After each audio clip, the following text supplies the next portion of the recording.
The galaxy had never seen anything like this before. For 10,000 years, the Celestial Crown had chosen rulers for the Valorian Empire without fail. It was more than just a piece of jewelry, it was alive, intelligent, and absolutely certain about who should lead. Until now. Riley Foster pressed her face closer to the glass barrier, watching yet another candidate step forward. She was 19, fresh out of her second year studying interstellar history, and she still couldn't believe she was actually here. Ambassador Blake had picked her for this trip almost randomly. "You write good reports," he told her with a shrug. "Plus, you're cheap labor." She didn't mind. This was history happening right in front of her eyes. The current candidate was massive, easily 12 feet tall, covered in scales that shimmered like metal. The Tharkonian general had conquered 40 star systems through pure military genius. His people had never lost a war. Surely the crown would choose someone like him, right? The general reached out with a clawed hand and touched the crown. Nothing.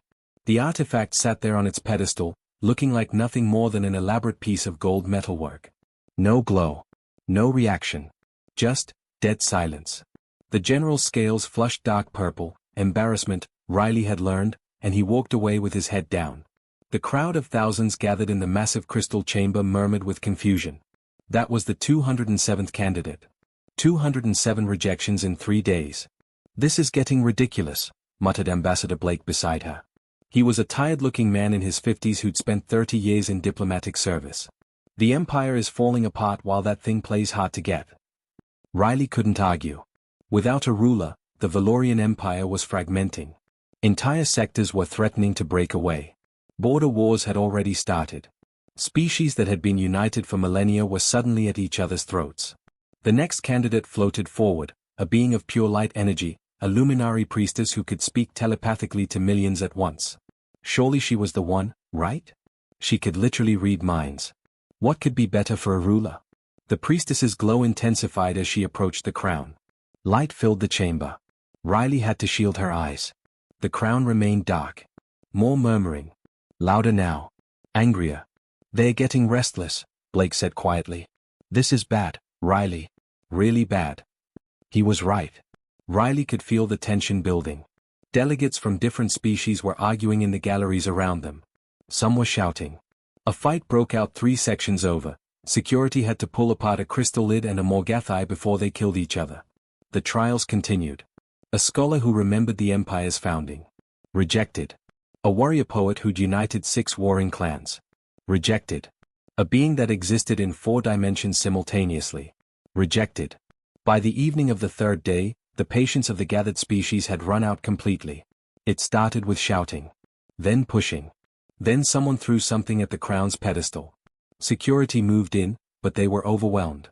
Suddenly, dozens of rejected candidates were storming toward the crown, believing it was broken, malfunctioning, or playing favorites. "We need to leave. Now." Blake grabbed Riley's arm. But it was too late. The chamber's ancient defense systems activated. Beams of energy shot out from the walls, trying to stop the attackers. One blast hit the support columns of the observation gallery. The floor beneath Riley's feet buckled. She stumbled backward as the platform tilted at a crazy angle. Other observers were screaming, running for the exits. Blake lost his grip on her arm. The metal railing came loose, and suddenly Riley was sliding down toward the edge of the collapsing gallery. She managed to grab onto a twisted piece of metal, hanging there as pieces of the platform fell away below her. The drop to the chamber floor was at least 50 feet. She could see the chaos continuing below, guards fighting insurgents, energy blasts flying everywhere, smoke filling the air. Her hands were sweating. The metal was cutting into her palms. She couldn't hold on much longer. "Help!" she screamed, but her voice was lost in the noise. Her grip failed. Riley fell, tumbling through the air, too scared to even scream. She was going to die on an alien planet, millions of light years from home, watching history that she'd never get to write about. The crown's pedestal rushed up at her. In pure instinct, pure desperation, Riley reached out and grabbed the only thing she could, the crown itself. Her hand closed around the ancient metal. The world exploded into light. It wasn't just brightness, it was color beyond color, sound beyond sound, sensation beyond anything human senses were meant to experience. The crown burned against her palm, not with heat but with something else entirely. Images flooded her mind. Voices. Memories. 10,000 years of history pouring into her consciousness all at once. the fighting stopped. Everyone, every being in that massive chamber, turned to stare at the impossible sight. The celestial crown was glowing. Really, truly glowing, brighter than it had in centuries. And it was bonded to the human girl who'd grabbed it by accident. Riley Foster, college student, nobody special, was now the empress of an empire that spanned half the galaxy. And she had absolutely no idea what she was supposed to do next. Riley couldn't breathe. Not because the crown was hurting her, it felt surprisingly light on her head now, but because every single being in that chamber was staring at her like she'd just grown a second head. The silence lasted maybe 5 seconds. Then all hell broke loose. "This is unacceptable." A deep voice boomed from somewhere in the crowd. "Humans are barely a spacefaring species. They've been in the galactic community for what, 60 years? The crown has malfunctioned," another voice agreed. "This proves it. We must override the selection." "You cannot override the crown," said one of the Valorian high priests, his voice shaking. "It has never been wrong. Not once in 10,000 years. Riley stood there on the chamber floor, surrounded by smoke and debris, while what felt like a million eyes burned into her. Her legs were shaking so badly she thought she might fall over. Ambassador Blake was climbing down from what remained of the observation gallery, his face pale with shock. "Riley," he called out, "just stay calm. Don't say anything yet." But what was she supposed to say? "Sorry, this was an accident, can someone else please take over?" The crown was literally fused to her consciousness now. She could feel it there, like a second presence in her mind, warm and patient and absolutely certain. The next 3 hours were a nightmare. Riley was rushed to the Imperial Palace while security forces locked down the city. Delegates from 70 different species demanded emergency sessions. Some wanted to nullify the selection. Others wanted to test Riley to prove she was unworthy. A few even suggested more permanent solutions, though they were careful not to say those things too loudly. Riley sat in what used to be the Empress's personal chambers, still wearing her jeans and college hoodie, feeling completely ridiculous. The room was bigger than her entire apartment back on Earth. The bed alone could fit 20 people. Everything was made of materials she didn't recognize, glowing softly with their own light. "This is insane," she whispered to herself. "This is actually insane." Ambassador Blake knocked and entered, looking like he'd aged 10 years. "Okay, so here's the situation. About 40% of the Empire's species are willing to give you a chance. 30% are actively opposed. The remaining 30% are waiting to see what happens.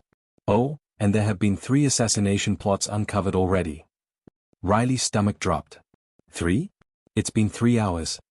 "You're not exactly popular right now," Blake said, sitting down heavily.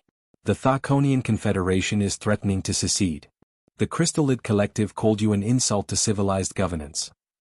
And the Morgathi clans issued something that roughly translates to 'we'll see how long this lasts.'" "I didn't ask for this," Riley said, her voice cracking. "I just fell. I wasn't even a candidate. Can't we just—" "I don't know, explain that." "The crown doesn't make mistakes, Riley. That's the one thing every species in this empire agrees on. If it chose you, there's a reason." "What reason?" "I'm 19. I still use my mom's Netflix password. Last week my biggest problem was deciding whether to switch majors." That night, alone in the massive chamber, Riley finally broke down. She cried until she had no tears left, then just sat there staring at the alien sky through the window. 2 moons hung above the city, both bigger than Earth's moon, casting strange shadows across the palace gardens. That's when the crown spoke to her. Not with words exactly, but with feelings, images, understanding that simply appeared in her mind. It showed her the previous rulers. Beings who lived for thousands of years. Immortal, wise, powerful beyond measure. And completely stuck in their ways. The empire had stopped growing, stopped changing, stopped adapting. It was dying slowly under the weight of its own ancient traditions. The crown showed her humanity. Young, chaotic, barely a century into space travel. Humans lived maybe 80 or 90 years if they were lucky. That seemed like nothing compared to species that measured their lives in millennia. But that was exactly the point. Humans knew they didn't have forever. They had to make every year count. They had to try new things, question old assumptions, imagine different futures. They made mistakes constantly, but they learned fast because they had to. They couldn't afford to wait centuries to solve problems. The crown had been waiting for someone like that. Someone who understood that change wasn't dangerous, stagnation was. Riley wiped her eyes. "Okay, So you chose me because I'm going to die young? That's your big plan? The crown pulsed with something that felt almost like amusement. Not just because of that. Because she was an outsider. Because she didn't care about the ancient feuds and rigid hierarchies. Because when she fell, her first instinct wasn't to grab power, it was just to survive. And maybe someone who grabbed the crown by accident, who never wanted power in the first place, was exactly the kind of person who should have it. I still have no idea what I'm doing, Riley said aloud. The crown seemed to agree with that assessment. But it also believed she'd figure it out. And it would help her. The next morning, Riley's first official act as Empress was almost her last. She was eating breakfast, or trying to. The alien food was weird, when the door exploded inward. 3 assassins rushed in, weapons charged. Riley dove behind the table. Security poured in seconds later. The assassins were captured, disarmed, dragged away. Ambassador Blake found her sitting on the floor, breathing hard. You okay? Not really, Riley admitted. Blake, what am I supposed to do with them? The assassins? Execution is traditional, he said carefully. It sends a message. Riley thought about that. About starting her rule with executions. About proving to everyone that she was just another tyrant who killed people who disagreed with her. No, she said. Exile them. Send them to the furthest border colonies. If they want to come back, they have to earn it through service. Helping people. Building things instead of destroying them. Blake stared at her. That's Riley, no ruler has ever done that before. Good, Riley said, surprising herself with how steady her voice sounded. Maybe it's time someone did. The empire was crumbling. Entire sectors were in open rebellion. A rival power was preparing to invade. And Riley Foster, still wearing her college hoodie under her ceremonial robes, had maybe 6 months to figure out how to save it all. The Imperial advisors hated Riley's first real decision as Empress. You want to do what? Lord Castan, the head of the Imperial Council, looked at her like she'd suggested setting the palace on fire. He was a Valorian, tall and elegant, with silver skin that reflected light in strange ways. He'd served 3 empresses before Riley and clearly thought he knew better than this human child. I want to hold a public forum, Riley repeated, trying to sound more confident than she felt. Broadcast across every world in the Empire. Let people ask me questions directly. Tell me what they're worried about. That is not how empresses communicate with subjects, Castan said coldly. You issue decrees. You make pronouncements. You do not chat with common citizens like you're hosting some primitive Earth podcast. Riley felt her face getting hot. She'd been Empress for 2 weeks now, and every single suggestion she made was met with this same response. Too radical. Too informal. Too human. The old way isn't working, she said. Half the Empire wants to leave. Maybe if they actually hear from me, actually see that I'm trying to help. They will see weakness, Castan interrupted. They will see a child playing at being ruler. Your Majesty, with respect, you do not understand how empires function. Ambassador Blake, standing in the corner, cleared his throat. Maybe that's not a bad thing. The Empire's been functioning the same way for 10,000 years, and look where that got you. No offense. Castan's silver skin flushed darker, but he didn't respond. Riley made the broadcast anyway. She sat in a simple chair, not the massive throne they wanted her to use, and wore normal clothes instead of the elaborate robes. She looked directly into the camera and spoke like she was talking to real people, because she was. Hi. I'm Riley. I know most of you didn't want me as your Empress. Honestly, I didn't want it either. This wasn't exactly in my 5-year plan. She managed a small smile. But the crown chose me, and I'm going to do my best. I don't have all the answers. I'm going to make mistakes. But I promise I'll listen. I promise I'll try. And I promise I won't pretend to be something I'm not. She opened it up for questions. They flooded in by the millions. Most were angry. Some were curious. A few were surprisingly supportive. One question stood out: why should we trust a human who'll be dead in 60 years to rule an empire that's lasted 10,000? Riley thought about that for a moment. Because maybe that's exactly what you need. I know I'm going to die. I know my time is limited. That means I can't waste it. I can't afford to wait centuries to fix problems or stick with traditions just because they're comfortable. I have to make things better now, while I can. Maybe an empire needs someone who understands that time matters. The broadcast went viral across the galaxy. Half the responses were negative, people calling her naive, stupid, unworthy. But the other half? They were intrigued. No ruler had ever talked to them like that before. Like they were equals. Riley's next move was even more controversial. She announced she was visiting Kepler 442, a mining colony on the edge of Empire space. It was one of the worlds threatening to secede. Absolutely not, Kasten said flatly. It's too dangerous. The colony is hostile. If something happens to you, then you get to say I told you so, Riley interrupted. I'm going. Just me and a small security team. No fleet. No show of force. Just a conversation. She went before anyone could stop her.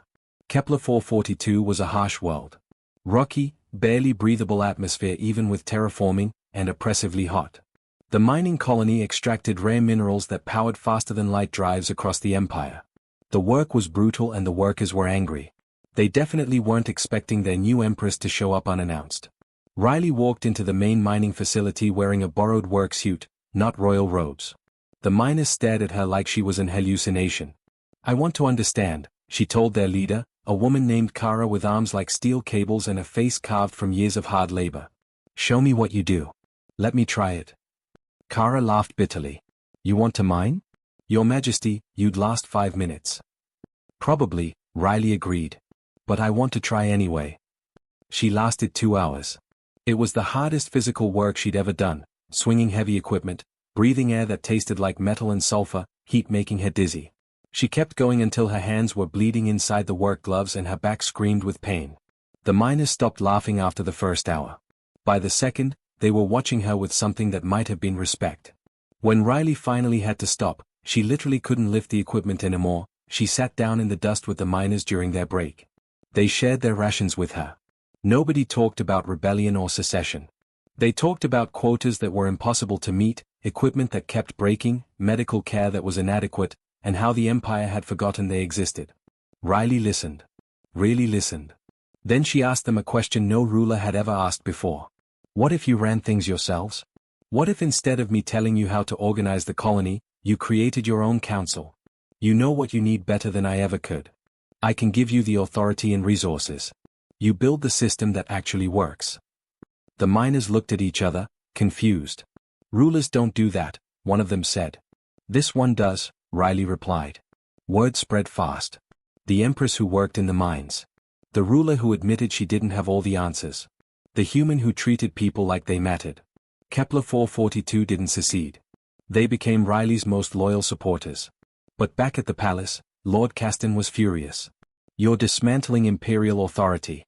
You're making yourself look weak. Riley was exhausted, her hands still bandaged, but she met his eyes steadily. I'm making myself look human. And maybe that's what this empire needs to remember, that rulers are supposed to serve people, not the other way around. She walked past him, leaving the advisor standing there in shocked silence. The crown pulsed warmly in her mind. Approval. 3 more colonies requested visits. Word was spreading. The human empress was different. Strange. But maybe different was good. Then the invasion began. The Dominion chose their moment perfectly. While Riley was busy reforming colonies and winning hearts, they launched their attack on 3 border systems simultaneously. The War Council meeting was brutal. Admiral Torvin slammed his fist on the table, making the holographic star map flicker. He was Tharkonian, a species that had never lost a war, and he looked at Riley like she was a particularly annoying insect. This is what happens when you play at being a leader instead of actually leading, he growled. The Dominion saw weakness and they struck. Now we have enemy fleets burning through our outer systems while you were, what? Having tea with miners?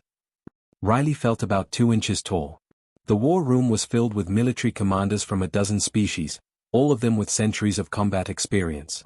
She'd played strategy video games. That was the extent of her military knowledge.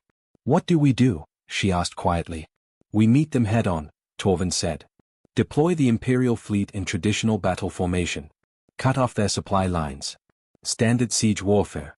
This is basic tactics, Your Majesty. The other commanders nodded in agreement. Riley looked at the holographic display showing enemy positions. Little red dots swarming through Imperial space like angry wasps. Something felt wrong. If it's so basic, Riley said slowly, why are we losing? Torvin's expression darkened. We are not losing. We are regrouping. We've lost 3 systems in 2 days, Riley pointed out. That sounds like losing to me. Because our forces are divided. Torvin snapped. Because half the fleet is stationed protecting colonies that demanded your personal attention. Because you've been restructuring command chains and promoting officers based on merit instead of following proper hierarchy. You've created chaos in our ranks. Riley felt the crown pulse in her mind. Not disagreement exactly. More like consideration. It was showing her something. Patterns. The way the Dominion was moving. The psychology behind their strategy. They're expecting us to respond traditionally, Riley said, studying the map more carefully. They know how the Empire has fought for thousands of years. They're counting on us doing exactly what you just suggested. Because it works, Torvin said through gritted teeth. Does it? Riley stood up, moving closer to the display. You said it yourself, our forces are different now. Mixed units. Unconventional command structure. People promoted for creativity, not just experience. The Dominion studied the old Empire. They don't know how to fight us as we are now. Ambassador Blake leaned forward. What are you thinking, Riley? I'm thinking. Riley traced her finger along the hologram, that we stop trying to fight their war and make them fight ours. Over the next week, Riley did something no empress had done before. She went to the fleet. Not to command from a flagship, but to talk to actual soldiers, engineers, pilots. She asked them questions.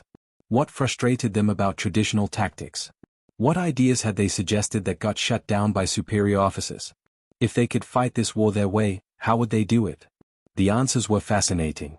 A young pilot from a species known for their reflexes suggested hit-and-run attacks instead of massive fleet battles. A human engineer, one of only 50 humans in the entire Imperial military, proposed using smaller, faster ships to confuse enemy targeting systems. A crystal-lid navigator who'd been passed over for promotion 12 times had ideas about using asteroid fields as tactical advantages. Riley listened to all of them. Then she did something that made Admiral Torvin threaten to resign. She threw out the traditional command structure entirely. We're reorganizing by skill and innovation, not rank or species, Riley announced. Anyone with a good idea gets heard. Anyone who can execute that idea gets the resources to try.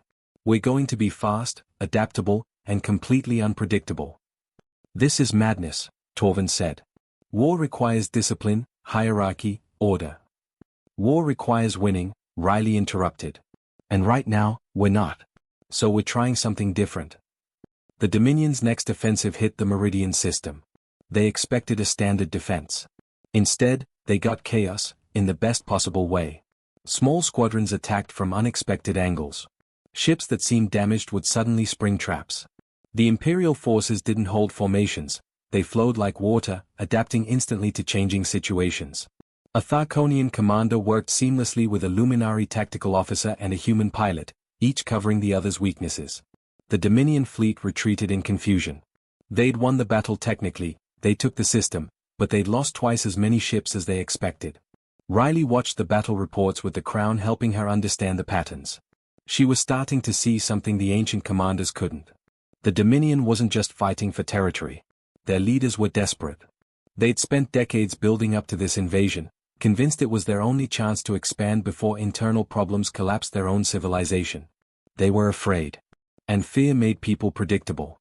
I want to send them a message, Riley said during the next war council. What kind of message? Blake asked. An offer. The room erupted. You cannot negotiate with an invading force. Torvin roared. It shows weakness. It shows I'm not interested in pointless death, Riley shot back. Theirs or ours. She drafted the message herself. Short. Simple. Human. To the Dominion leadership and soldiers, you're fighting because you think you have no other choice. I understand that. But you do have a choice. This empire is changing. There's room for you here, not as conquered people, but as equals. Think about it. Talk to your families about it. Decide if this war is really worth dying for. She broadcast it everywhere. Not encrypted. Not through official channels. Open transmission that every single Dominion soldier could hear. The other commanders thought she was insane. But Riley knew something they didn't. Something deeply, fundamentally human. People don't want to die for empires. They want to live for something better. And she was about to prove it. The message Riley sent changed everything, just not in the way anyone expected. At first, nothing seemed to happen. The Dominion kept advancing. They took 2 more systems. Admiral Torvin looked at Riley with barely concealed contempt during every briefing, as if to say, "I told you so." But then the reports started coming in. A Dominion patrol ship surrendered without firing a shot. Then another. Then an entire squadron. They weren't being defeated in battle, they were just stopping. Asking to talk. Asking about Riley's offer. "This is a trick," Torvin insisted. "They're trying to infiltrate our ranks." Or, Riley said quietly, "they're tired of fighting a war they don't believe in." The defections grew. First dozens, then hundreds, then thousands. Dominion soldiers were abandoning their posts, broadcasting messages to their families, questioning their commanders. Why were they dying for this invasion? What were they really fighting for? The Dominion leadership panicked. They'd never dealt with anything like this before. You couldn't stop defections with military force. You couldn't bomb an idea. They responded by pushing harder, launching a massive offensive toward the Empire's core worlds. This was it, the decisive battle. Everything would be settled at the Nexus system, a strategic hub that controlled access to hundreds of colonies. Riley's fleet met them there. But she did one more thing that made every military tradition purist want to scream. She broadcast her offer again, but this time she spoke directly to the Dominion forces gathering for battle. And she did it live, so everyone, both sides, could hear. "I know you've been ordered to attack. I know your commanders told you we're your enemy. But look at my fleet. Really look at it." The cameras panned across the Imperial forces. "You see Tharkonians fighting alongside Luminari? Species that hated each other 6 months ago? You see humans working with crystal lids? We're not perfect. We're still figuring this out. But we're trying to build something different here." She paused, letting that sink in. "Your leaders are watching this broadcast too. They're probably furious right now. But ask yourself, why are they so scared of you hearing this? What are they afraid you'll realize?" Riley took a deep breath. This was the gamble. This was where she either looked like a genius or the most naive person in the galaxy. "So here's what I'm offering, one last time. Surrender and join us as equals. Not as prisoners. Not as conquered people.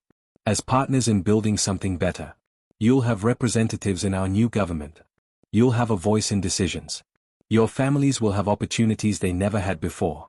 Or," she gestured at the fleets facing each other, "we can fight. A lot of people will die. Maybe you. Maybe me. And for what?" "This is insane," Torvin muttered. "Probably," Blake agreed. "But watch." For 30 seconds, nothing happened. The 2 fleets hung in space, weapons charged, ready to tear each other apart. Then a Dominion cruiser's weapons powered down. Then another. Then 10 more. Then 100. The Dominion formation fractured as entire units broke away, broadcasting their surrender. Not to be captured, to join. Soldiers who'd been ready to die 5 minutes ago were now asking if Riley's offer was real. The Dominion flagship tried to maintain control, ordering units to fire on the deserters. Some obeyed. Most didn't. The flagship found itself suddenly alone, surrounded by its own former allies who'd switched sides. The battle never happened. The war ended not with explosions but with conversation. The Dominion's remaining leadership had no choice but to negotiate. Riley's peace treaty was unlike anything in galactic history. Former enemies got seats on the new Imperial Council. They weren't integrated as second-class citizens but as full partners. The treaty even included provisions for Dominion worlds to maintain some independence while being part of the larger empire. "You're giving away too much," Torvin told her afterward. He'd stayed, grudgingly, though he still disagreed with half her decisions. "I'm not giving away anything," Riley said. "I'm building trust. That's worth more than territory." 5 years passed. The empire transformed. Riley established a constitutional monarchy, limiting her own power. She created councils where every member species had representation. She promoted people based on what they could do, not what species they were or how long they'd lived. She made mistakes. Lots of them. Some planets were unhappy with the changes. Some species felt things were moving too fast.